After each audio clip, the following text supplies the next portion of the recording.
So, good afternoon and welcome to the second half of today's Dying Conference. My name is Sarah McWatt. I am the director at AMP, formerly known as NIMAS, and we're one of the founding members of the Dying Alliance.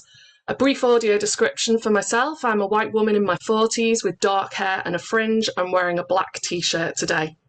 Before I hand over to our speakers for Breakout 3, just a reminder, please do drop any questions you have during the presentation in the Q&A function. Don't forget you can upvote questions by clicking the thumbs up sign if someone's already posed your question.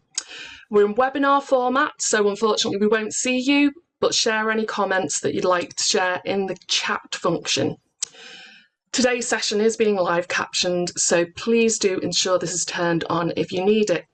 So I'm delighted to hand over now to Ben Rapp from Lancashire Music Service and Ben Sellers, Inclusion Specialist. They're going to explore the what, why and how of building and maintaining an accessible technology library. Good afternoon, everyone. It's a pleasure to be here, and my thanks go to Music Mark for inviting Ben and I to speak this afternoon. A little bit about myself and an audio description to start.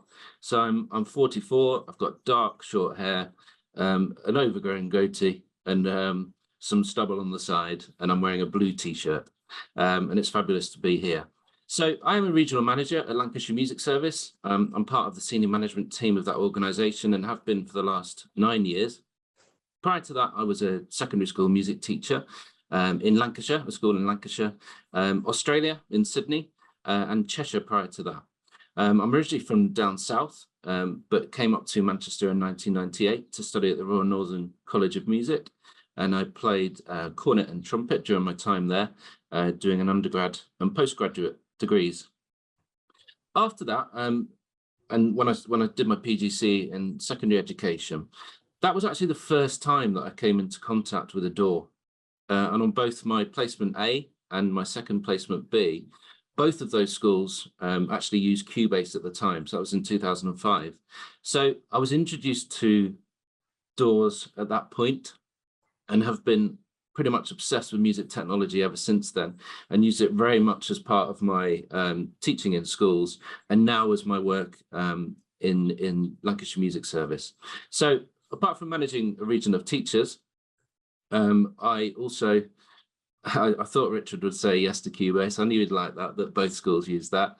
Apart from managing a region of teachers, I also manage our warehouse team and instruments and resources.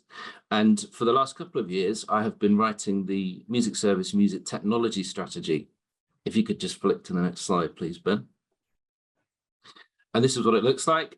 I'm hoping at the end of the session that a PDF version of this will be put in the chat or at some point during the webinar that you will have access to that. And it's been in writing for the last few years, but actually it's been in planning for quite a few years before that. So as a service since 2016, we've supported our teachers with access to iPads. We've had a long and existing partnership with Tranga as part of Lancashire Music Hub. We've done a lot of support in terms of with our own music service teachers and training across schools with music technology. We're actually ready to go with this strategy probably in about 2019, but then obviously with COVID hitting, we were very much paused with everything. And so at that point, we had to put that on hold and come back to it at a point when we were ready to move that forward.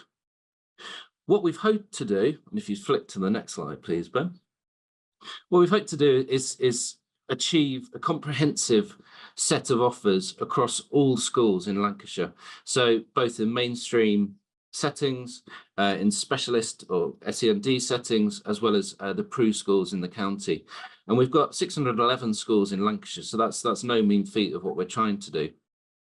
And this started really just before 2022. And it's certainly the process, and we're going to talk very much about the accessible instruments and music tech strategy, but this is just giving a little bit of background prior to that. So we needed the will to do it as an organisation. It started with working parties of national organisations, schools, teachers, local musicians. We really wanted to identify what was happening in schools in terms of music technology. What did they have already? What were the gaps? And what support can ourselves and our partners in Lancashire Music Hub provide to schools to provide a comprehensive set of solutions in terms of music technology? So you can see on the right-hand side of the slide that some of the overall outcomes to that, and that's teaching whole class instrumental tuition and music production in primary schools, that all our music service teachers are incorporating Tranger's U-Studio into their teaching. We've got an enormous collaboration with Ableton, and so far we've been able to provide over 65 secondaries with access to Ableton Live Intro and a Push 2. 5 schools have got suites of 15 Ableton Push 2, and we've also supported a sixth form college with a suite of Push 2 as well. We're doing individual and small group lessons, and we've got support via our hub initiatives or hub support for schools as well. But a key part of this work is how we support pupils, children and young people who have a barrier, whether that's a physical barrier or cognitive barrier to music making. And that was a really key part of this piece of work. And I will leave Ben to talk to you a little bit more about how we created the UK's first, it might be the world's first, but we said the UK's first to be safe, accessible instruments and music technology library. Lovely, thank you, Ben. And what a lovely day so far. So interesting to hear all the other panelists this morning. Yes, so it's a great opportunity, this, because it feels like Lancashire was, we think, the first, but it would be great for all young people across the country to have access to such a thing. So what I'd like to do is talk about what it is, the principles behind it, how we did it, and then also, crucially, how we trained some of the Lancashire workforce, well, to various depths to deliver it effectively. So in terms of principles, this idea of grow and flow. So, you know, learning depth, but also that bit where you're in the music, you know, that's what I love about music making, with other people flowing. That's what we wanted to achieve. That it could work both as a kind of solo instrument, potentially as a part of a wicket, but also in curriculum music. And how could it support the wider Lancashire strategy? So probably if you're on this call, you don't need to be persuaded as to the value of tech instruments. When we were talking to head teachers, senior leaders, music teachers, we acknowledged that for some young people, at some times, acoustic instruments, you know, have unmatched physicality. You have, you know, you can't, with digital instruments, there's going to be a gradient of, for example, dynamics, but with a cello, you've got every possible dynamic. It's great for particular styles, and of course, there's a huge and historical pedagogy around it. For digital instruments, what are the benefits? So it's about taking the young person and molding all aspects of the instrument around them, their sensory experience, their movements, their cognition level. They sound good instantly. So when you're working with pupils who have perhaps low self-esteem or are not going to spend however many hours getting a good sound from an instrument, it immediately sounds good, which is a huge benefit. And of course, there's lots of styles that are based on digital instruments. I said about it this morning, it's not just about the instruments. We also need a trained workforce. We need schools excited about it, and we need effective systems to deploy the instruments and maintain them. So how do we make it happen? We started off by thinking, okay, what are the unique aspects of Lancashire? Well, it's big, it's both rural and urban. There's over 30 specialist settings, right, of the full gamut, including designated special provisions. But there's also loads of skills and enthusiasm within the existing workforce. So I'm going to play a video now, hopefully, which kind of gives you an idea of the library. And this is also the video that teachers will see first of all when we say, hey, check out the library. What do you think? So if you can think like a teacher who perhaps is a little bit shy of technology, wants to know that it's going to work for their young people, this is our attempt to kind of to express that. And if you can't hear it, Ben, you'll let me know.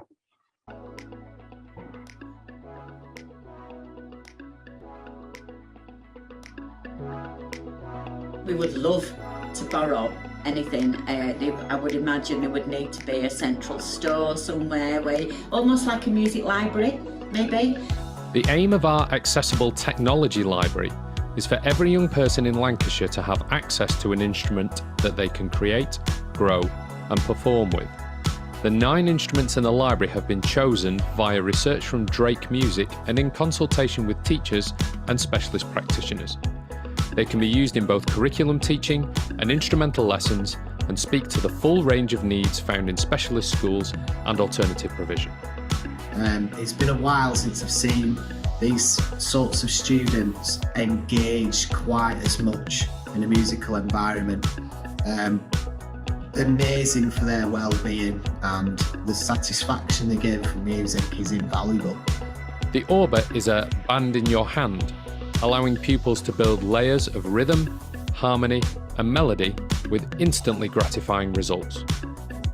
The Ableton Push is a professional level controller to compose and perform using Ableton Live, opening up a new world of composition and performance for individuals interested in electronic music and sound design. Well, I think again, if we can engage the students, inevitably that enables them to reach those targets. We have obviously music mapped across our curriculum, and it's much more than just learning music skills. For lots of our students have music as a vehicle for developing attention skills or communication skills or fine motor skills. The Boss 505 Looper allows pupils to layer up different sounds and is great for developing vocalizations, harmonies and sound effects. The Cosmo Switch systems are fantastic for group work, allowing pupils to lead music making with their peers and conceptualize sound in terms of colour and space, while the Smooth Talker Switch systems develop an understanding of cause and effect and give voice and autonomy to non-verbal pupils. Just superb. It's just a different way of engaging the students and for them to create their own thing without an adult saying, press this, touch that, do that. This is theirs, they've got ownership. The Soundbeam and Theramini connect music with movement, allowing pupils with even the smallest movements to make music expressively and intuitively. The Instrument One and Composer are MIDI devices that connect with iPads and are adaptable to the preferred movements of the user. Our innovative eye gaze setups allow pupils to make music with eye and head movements, and all instruments come with the necessary speakers, headphones and accessories to ensure high quality audio and straightforward classroom delivery. And I have to say, hand on heart, it works. I have students who are more vocal than normal, they give better eye contact, more prolonged eye contact. They're engaging with other students and different adults, which is quite a big thing for the students in that class. So yeah, an absolute must. The library is supported by a comprehensive set of teaching resources, including how-to videos, classroom footage and progressive activity plans for pupils working at both subject-specific and engagement model level learning. Finding the right instrument for a young person can have a profound impact on their life, and we hope that this library is a big step in creating an equitable and exciting instrumental offer for all pupils who experience barriers to traditional acoustic instruments. We're seeing stuff that we've never seen from them before. We'd really like to roll it out to across school so that all the children can have the opportunity to engage with the technology. I'd wholeheartedly say get involved. Get on it, because it just provides more opportunities and it's growing that musical spectrum so everyone can enjoy it.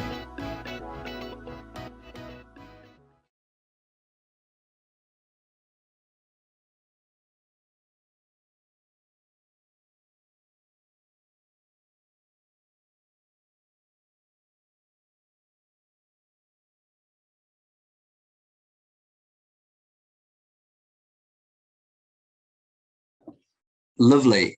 So a few principles. First of all, had to be young person centered. So it was tricky because we needed to get the instruments before we work with the young people. Now, for you guys who've got hopefully with the capital funding for instruments, you can do it step by step. So you can get some, try them out, and then buy more for the ones that work. because it's got to be bottom up, and it's got to be, it's limited amounts of money. So you need to get the right amount of the right things, basically, and things that work for your young people. It's got to speak to the full range of needs. So the term SEND obviously covers a huge range, from pupils with very complex needs to pupils perhaps with social, emotional, mental health needs, and different things are going to work for different people. So we wanted to have something that covered the whole spectrum. Having said that, there were some groups like those with complex needs that technology works especially well for, those that are going to find accessing acoustic instruments particularly difficult. It needed to be responsive. So we're well aware that lots of teachers are non-specialists who are working. So we needed to find instruments and lesson plans, or write lesson plans that were accessible to even teachers who perhaps were shy of technology and shy of music making, and other school staff, and usable by all, including generalist teachers. So I'm going to now spend a bit of time talking through the actual timeline, just in case anybody is thinking of doing it for themselves. We started off with a need and skills audit. So what do the schools already have? Is it being used? What do they think they need? So it's great when a teacher says, I need this thing for this pupil. Great, easy. The next level is, I have this barrier, but I don't know what the need is. And then the next level is, I definitely want to try something, but I don't know what it is. So kind of figuring out, those three levels, and also identifying potential champion practitioners. So those people, instrumental teachers in the hub who were on it when it came to tech, may be keen to start working in special ed. So that was kind of stage one. And then the play day was to meet the people who didn't know what they didn't know what they needed, who maybe not been exposed that much to technology in the past. So what we did, we had a day, we invited Drake Music and to bring some of their technology, some of the stuff that already existed, like the Ableton Push within the library. And we just played and we explored and we discussed, and we had the teachers talking to each other and thinking, oh, this is how I could use it. This is how I could use it. And that was also a time for us to find the pilot schools. So those schools that were really enthusiastic and wanted some a kind of free short-term project for us to come and trial the instruments and take the footage that you then saw in the video there. And I can't underemphasize the importance of buzz, or whatever you want to call it. This idea that we do the initial work, but actually it saves us a lot of time in marketing and sharings if the teachers are talking to each other and if it goes around school. And that we got that, and that was really helpful then to get the commitment. Obviously, we know schools are really stretched with staffing and time, but for them to commit, okay, we're going to do this and we're going to make it work. And we identified the initial round of purchases. We then spent 2 sets of 4 weeks in schools. I think there were 4 schools where I delivered alongside the Identify Music Champions, and then 3 schools that said, hey, we can do this, just send us the kit. We spent time mentoring both the champions, but also the school staff. And we started to think, okay, what's working, what's not, and started to build resources. And at the same time, Ben Rapp and his team were thinking, okay, how can we actually manage the delivery of equipment, the cables, all the stuff you don't think about, the batteries, and kind of on a small scale before it went big scale. We then did the main purchase, enough said about that. But then we've really focused on training. So kind of different levels. Again, we wanted to make sure that all the hub staff knew that the library existed. So if you're a mainstream whole class teacher, you'll have on average 16% of your young people with a SEND support. So that's, 3 per wickets, 3 per whole class. So if you walk into a school and the teacher says, hey, we've got a young person with an upper limb impairment, you need to know that we've got a composer, or we've got an instrument one that can support the general mainstream teaching. But we also wanted people to go into specialist settings. So we worked with people, not just from the hub, but from More Music, from different places that were regularly working in special ed settings, and said, hey, look, this is here as well. And that was really great, you know, to work with people who've been doing it for years, who knew their young people and saw a bit of tech and were like, this is exactly how I could use it. And then it's about repeated and consistent opportunities for school staff. So instead of having a kind of deficit mentality where, well, there's this new, especially stuff like the looper, you saw the looper with all those buttons or the Ableton push, where do I start? You know, I'm never going to master this piece of technology in the 1 hour of PPA time I have a week. Saying no, it's just about getting one thing that works really well, enjoying that, and then trying another thing, and then trying another thing. And having it as like, like play and like almost like a beginner's mind, you know, like the young people themselves, just being open to press buttons and see what happens. And we'll talk a bit more about the training in a second, but that was the training element. And I would say the resource pilot and the training, you know, this project wasn't easy to do. It's a complex thing to bring a whole new set of instruments and pedagogies basically in one go. But the resource pilot and the training, I think, were the keys to the success of it. And I would say if you're doing it in your hub, you got to have those steps, even though it, you know, obviously it takes time and resources. And then finally, scaling and promotion. So Lancashire's got a specialist school teacher network. So we made sure that the teachers were well aware of that. There's nothing like classroom footage. So for each of the instruments, we've got a kind of minute to 3 minutes of it being used with a variety of cohorts. So teachers can see, okay, this is how it could work in this way. This is how it could work in this way. We also identified the need for a librarian. So someone who's got a kind of overview of what's available. So a teacher can call up and say, okay, I've got this pupil, what might work for them? And for someone within the hub to be able to answer that. You know, it's not loads of effort, but the knowledge base needs to be there within the hub. And then offering flexible options for schools. So right at the beginning, some schools said, just give us the technology, that's fine, we can do it. Other schools needed much more support. So that's when the music champions came in and they're beginning to kind of roll it out in different schools. So library use cases, I've kind of touched on it already. One would be a teacher has a specific individual access barrier they want to overcome. So often a physical barrier within a whole class setting.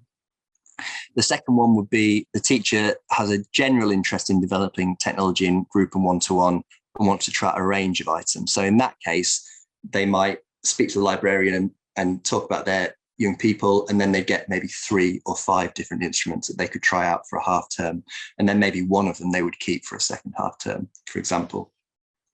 And then thirdly, a teacher or a partner organisation, or hopefully in the future, music therapists who want to run whole class projects using a specific instrument or resource. So that might be the Orbers, for example, were really great because you could put headphones on and everybody could be in their own sonic world, which is a real luxury in classroom music making. They were great as whole classes. I thought that you could have a whole class of Thera-Minis with headphones. Didn't quite work, I have to say, but that's okay, we learn. But yeah, the Orbers are great for whole class, or a mixture of Orbers, instrument ones, composers, that kind of thing. Then we'd direct them to the intro video, and then they could either browse the library website, which has got all the kind of case studies, and then also the lesson plans as well. And then we could just send the instruments out, or they could receive 1 or more visits from a specialist practitioner. And of course, ideally, what we want is for the schools to then see the value of it and buy a set. And obviously, there's not much money around within schools, but an investment in this, you know, can last for many years and can be well worth the money. So I want to talk a bit about training practitioners. This is what I'm particularly passionate about. And I've created this kind of radar diagram. These are the 4 key skills I think an inclusive practitioner needs. Obviously musicianship, first of all, improvisation, ability to work in different styles based on the young people's interests and needs, pedagogy, but specifically the art and science of teaching pupils with additional needs. And when you go into a special school, you might end up just working with a particular cohort, and then it's different from for example, complex needs, which in my opinion, needs a very specific, unique pedagogy and approach. or working with pupils with social, emotional, mental health needs, which again requires a different approach, which might be very closely tied to the national curriculum, but with extra bits or extra needs kind of built in. So an understanding of that, an understanding of working with young people with additional needs. So really, we're talking here about communication skills, or both verbal and non-verbal, and then confidence with the tech. So it might be that you've got a classroom music specialist who's a brilliant musician, brilliant pedagogue, brilliant at working with young people, knows they're young people, but really lacks tech confidence. Or it might be that we've got hub instrumental tutors, and a couple of the inclusive tech champions were kind of this green diamond, where great musicians, fairly strong with the tech, but had never been in, more or less, a special ed school.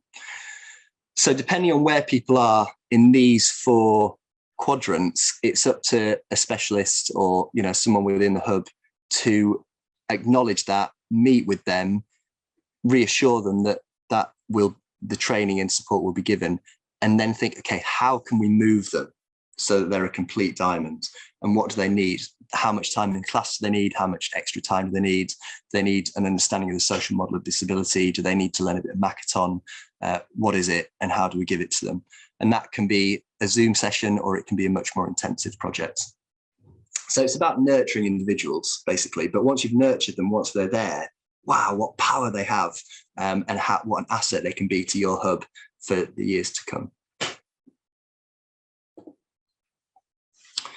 So with these practitioners, we had this initial input from myself, and then we did have, in all cases, a particular focus on pupils with complex needs, because I think that is the thing that requires the extra time.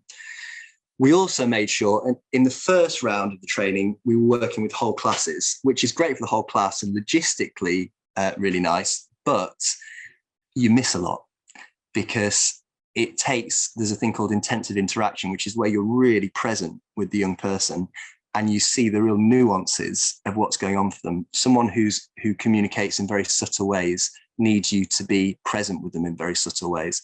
And we found that we needed that necessitated 1-to-1 and 2-to-1 work. And we saw huge benefits in that, both for the young people, but also for the practitioners, and making sure we had plenty of reflection afterwards to say, okay, when the pupil did that vocalization, what were they saying? Why did they do that? What was the build up to that? And so really getting the practitioners who may not have had so much experience thinking kind of in that zone. We gave plenty of playtime. So as much as possible, the practitioners took the instruments home and played with them. We offered feedback sessions with both the teachers and the tutors. So the questions I just talked about pupil reaction, the instrumental tutor could ask the classroom teacher what was going on there. How could I have changed that? When that pupil displayed challenging behaviour, what was the trigger of that, and how could that be prevented in future? And then conversely, the teacher said, when the theremin started making that horrible noise, how did you stop it? You know, so a real kind of sharing between, I'm not being very nice to theremin, it's a great instrument, but it does occasionally make some funny noises. And finally, having a community of practice between the inclusive practitioners so that they could talk about their own learning. So quite a big scale thing, but necessary to really embed those skills. So I'm going to move on now to choosing instruments. As I said this morning, got to be a collaborative process, and you've got to think, who is this for? You know, and sometimes it's one young person to begin with, and then you work out what works with that young person, you get the footage, and then it can work for other cohorts as well. I focus on those with the greatest barriers to traditional instruments, but also, you know, I'm a big fan of iPads, and a question we had to ask ourselves was, is it better than an iPad? And sometimes we were working with a young person with a bit of hardware, and actually we moved to an iPad because ThumbJam was more effective. But there's some things that hardware can do physically, mentally, in terms of like the cool factor, that bits of hardware are more effective for. Is it flexible for a variety of cohorts? Is the capacity for depth and mastery? Is it good value for money? And I know Richard and Kate have given some great input so far. The Technology and Music Education website has got a lowdown of lots of these instruments and answers some of these questions as well. So a lot of the instruments we've already seen today, so I won't go into too much. We've got the Orber. We chose 10 instruments in the end. We've got the Orber, had the 505 looper, which it's great for sound effects in the voice, and it's just great for exploring with the voice, especially for pupils who don't have language, to just really hear their vocalizations back with effects, and then layering things up. And then, you know, you can look at structure. Once you've got your different sounds, you can start creating arrangements, which is really lovely. The composers you saw in the video, I have to give a shout out to mini rig speakers, which were also in some of the earlier videos. Very robust, throwable, very loud, £130, but well worth it. And you can get bass ones as well. We had the Ableton Push, which again, I was expecting would be for pupils with higher ability, but some pupils with more profound needs also really got a lot from that. The Composer, we heard from Sai earlier. The Instrument One, which has turned into the, I'm sure Rich will put it in the chat. Ben, you're going to tell me. The Corda. Corda, thank you. The Soundbeam, which we saw this morning, the Theramini, which Kate spoke about, and the Smooth Talker switches, which are a staple in special ed schools, but are still very much worth it. Again, the right pupil at the right time for quickly recording sound and having them play it back. And we use the switches in pairs. So you can do stuff like making choices between sounds, having a question and answer, stuff like that. So that's a Smooth Talker switch, and then you kind of get a mini switch with it. And there are, of course, other great accessible instruments out there. We had to keep it to 10 because we needed to build all the resources around it. We had limited time, but of course there are other options available. And then finally, our eye gaze system. So top right, there's the iHarp, which is great, very versatile. Top left is the Clarion. So the Clarion, many of you will know about, hopefully will be released in September as a standalone instrument. And when that happens, that will be brilliant. It's a much lower cost than the eye gaze, much more flexible than the eye gaze, and we look forward to it, and also can be used just with the finger as well as the eyes. And then in terms of hardware, the Tobii eye tracker in the bottom left, it tracks eyes, so that tracks eye movement. And then the QHAR Zono in the bottom right there tracks head movement. So you put it on your head and kind of move like this. We found that the eye gaze was more effective, but also more tiring for young people. You know, it's focusing your eyes for any length of time for anyone is quite tiring. So we found that the head tracker was good for longer periods of kind of jamming, and the eye tracker was good for more focused work. Brilliant, great, and I'm on time. So I'm gonna end by playing a couple of videos, but if there are any questions about anything, this would be a great time to ask them, so we know how much time to leave at the end for Q&A. But I'm going to show this video of the iHarp, which I don't think has been covered today so far. And this is a pupil who's just beginning his journey with the iHarp.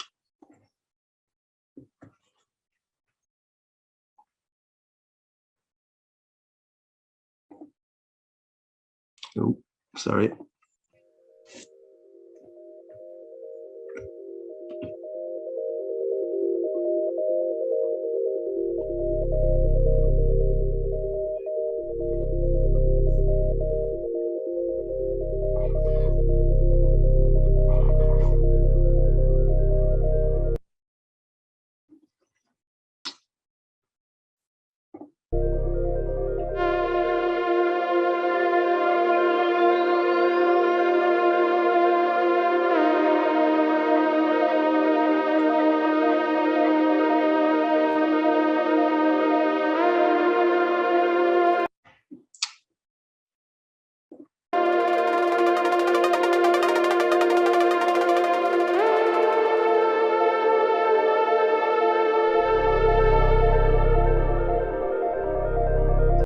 So what you can see there is the kind of,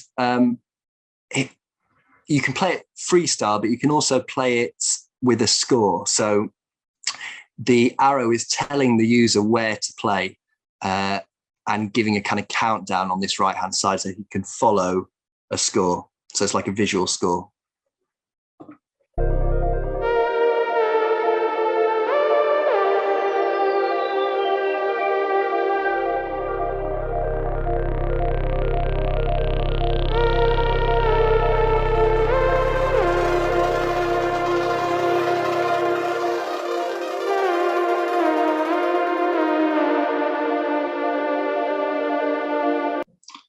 And so some of the instruments are really quick to get a really good sound. The iHarp takes time and requires focus, but there's loads of depth, as you can see, and you can really, it's an instrument you can take time to master.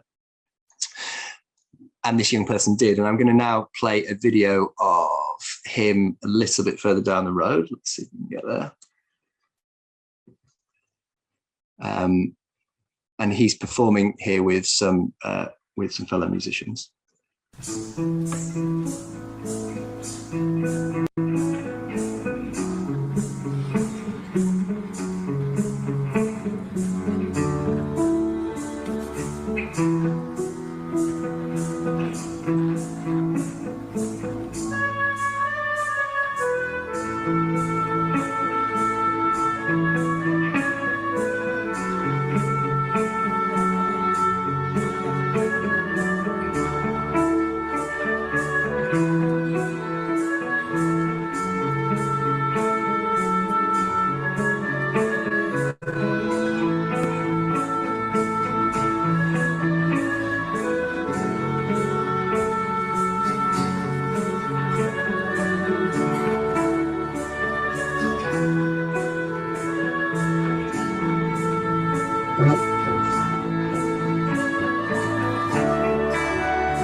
Fabulous. So you can see you can really go far with these instruments. It can be the initial scribble time right through to quite significant performances.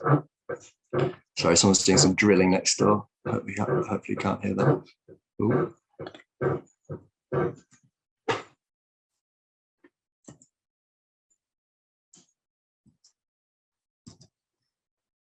Brilliant. So that's the end of my presentation. Please do throw questions into the chat and I'll hand over to Ben to finish us off. Thanks very much, Ben. Superb as ever. I want to give a shout out before we move on to this, just to Ben Sellers and the work he's done. He's been an absolute joy to work with and has really led in terms of the training and the development of this project.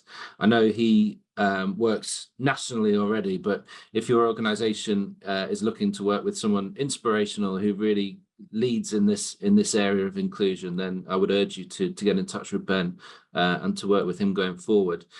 It was a really good point actually about our instrument one that has already been discontinued, and this is one of the challenges of staying up to date with this type of technology, is that they can get discontinued or something new will come out and then already you're behind the curve. But it's important that we try and get access to as many accessible instruments as we could at that time. And remember, this is going back to 21, 22, and things have changed already.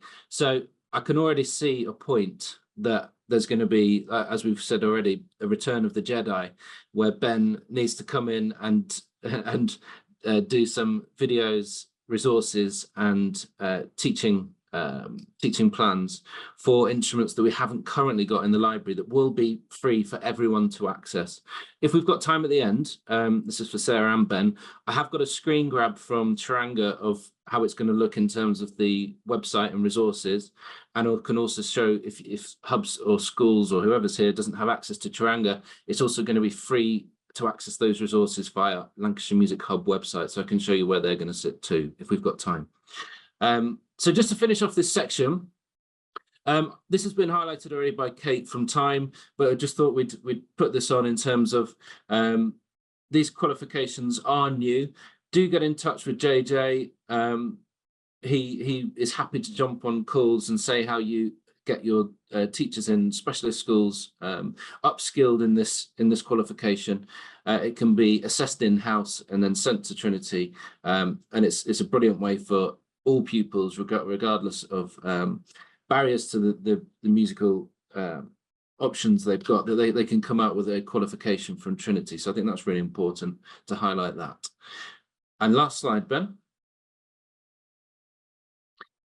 So yeah, this is just to summarize the whole thing, and obviously this is it's a large piece of work that we're sort of coming towards the end of, because in September 24, we're launching to all of our 29 specialist schools across the county. We do have some private providers as well that we're going to try and support with that. The plan is that in 2025, September 25, this library resource will be available for mainstream schools as well, and that they will have access to come and borrow instruments and resources out of there. We have got the sign-up form, which is a Microsoft Teams form that will be sent out over the summer. Schools will sign up, say what they want from the library, and we will get those delivered for September.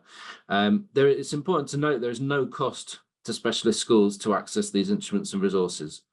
That's a key part of this work.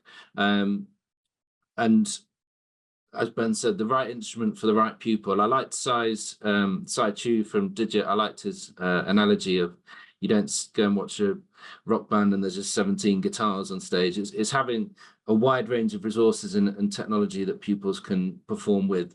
And also referring back to that last video, that that pupil had chance to use technology to perform with some traditional instruments and perform as part of an ensemble in that way, which is really important. The training and resources, which I've just mentioned, that is a really key part of it. So brilliant videos, such as the spec of you've just seen earlier, are going to be there for every instrument. This is how to use them. This is what you might be able to do in practice in the classroom, alongside written resources. As Ben said, a key part is the training of music service or music hub teachers.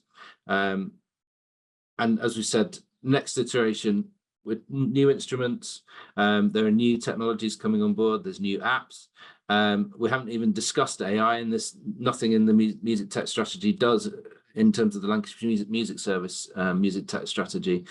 AI isn't mentioned, but that's something that we'll be developing as well. So it's a really exciting space, I think, and it's been great to work with Ben, and I look forward to any questions. I'm not sure how long we've got left, but we shall see. I can see. Oh, go on, Sarah. Just to say thank you so much, both of you, for being so generous and sharing that learning. It's so useful to hear people talk about something that has been a pilot and then you've scaled up, to hear about that transition of what has worked, and the videos you shared.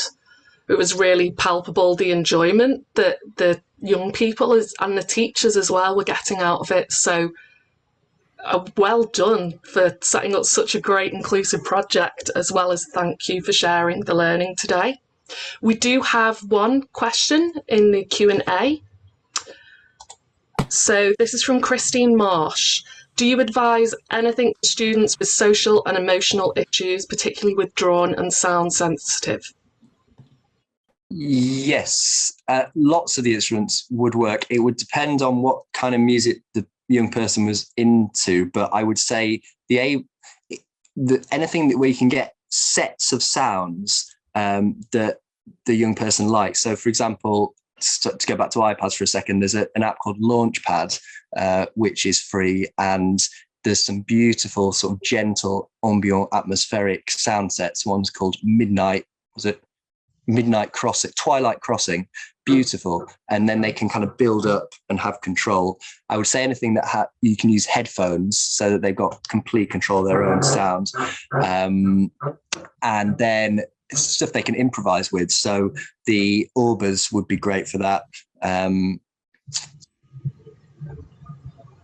Yes, but I think, yeah, mostly headphones and sets of sounds that they can really build their own musical worlds with. Okay, thank you both, and you have perfectly stuck to time, which is wonderful. I know that the Lancashire Music Hub's music technology strategy has also been shared as a PDF in the chat, so do download that. And once again, thank you, Ben and Ben. Thank you, Sarah.